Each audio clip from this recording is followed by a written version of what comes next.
Jesus Sananda, dreams always end, and the dreamer always awakens. October 20, 2017.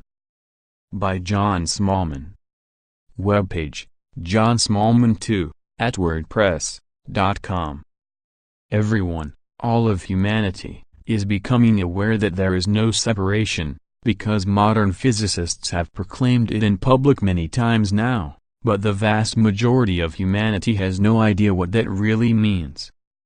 Those of you reading or listening to this blog, and to other uplifting and inspiring ones, know that it relates to the fact that there is only God, Source, Love, and that there is nothing else.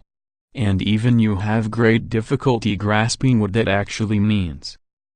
It means that there is no separation. Everything is connected to everything else because all of creation is contained within the limitless and infinite field of love, beyond which there is no beyond.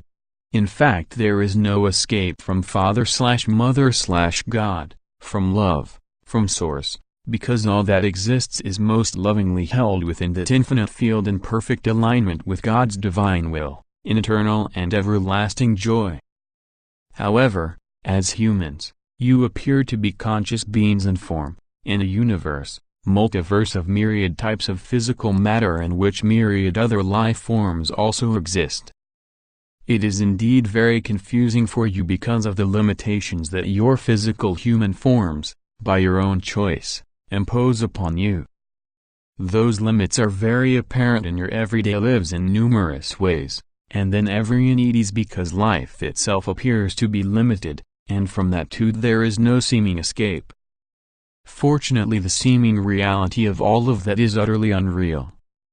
All that God creates is everlasting, infinitely loved and cherished, and lives in total and uninterruptible joy and harmony with Him now and forever. There is nowhere else, all is within God. What you experience in your human state is illusory, as you are constantly being reminded by many in the spiritual realms, and also by those who have chosen to open fully to the field of divine love in which you are all permanently embraced, and as reported by those who have been awakened by having a near-death experience.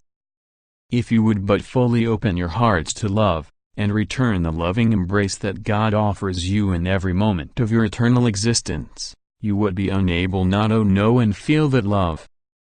There is no pain, suffering, or punishment, there is only infinite love.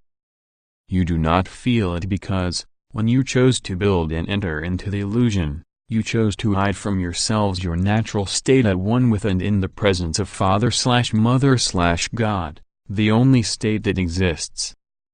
To awaken is to leave the illusory experience of form, physicality, and all the limitations and suffering it inflicts upon you, and to become fully aware once more of your eternal divine nature, of your oneness with Source.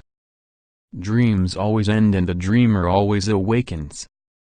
Humanity is now in the final stages of collectively ending the dream that seems to have enveloped it in a dangerous and inescapable physical environment in which its very survival is constantly threatened in myriad different ways. During this process you have to disengage completely from all that you have engaged with that is not in perfect alignment with God, with love, with your own true and eternal nature. Your true nature remains hidden from you for as long as you choose to engage with any thoughts, desires, or behaviors that judge, blame, or dishonor yourselves or anyone else. As you have been told so often, love is unconditionally accepting of all that God has created, and only what God has created exists. All else is illusory. Yes, the illusion brings you much pain and suffering, and you frequently appear to be wretched and miserably victims of others' violence and negative judgments, while also struggling to survive storms, earthquakes, volcanic eruptions, conflicts, personal physical accidents and illnesses, plus all the internal emotional turmoil that these situations stir up. It all seems very, very real, and, of course, that was the reason for building the illusion to prove that you had no need of God, or of love. You intentionally hid yourselves from reality, from love, so it was bound to be painful. That experience in itself is surely more than enough to prove to you that without God you could not even be alive.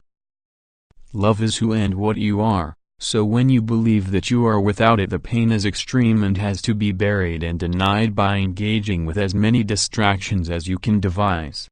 And they do not work.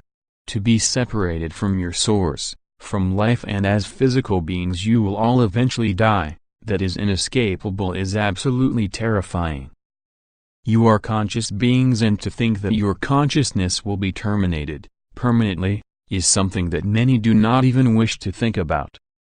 You can accept that others die, but to think about and accept the inevitability of your own human death is very unsettling indeed.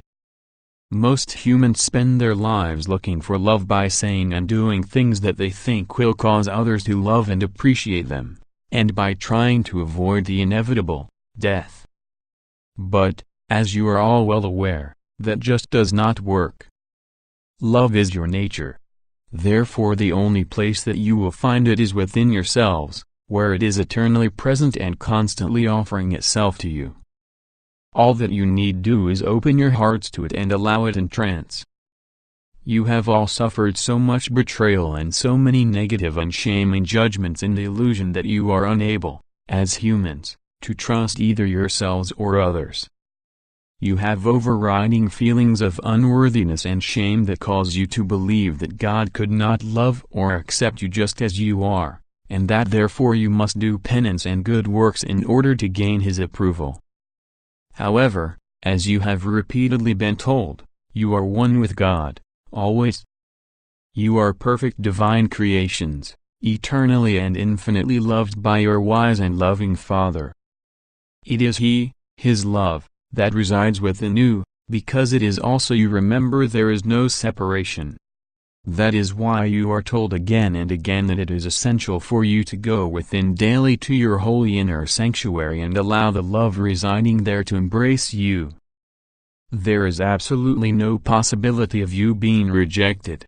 So go within and allow, then feel the loving embrace in which you are warmly and eternally held, and know that nothing but this is possible. Your loving brother, Jesus.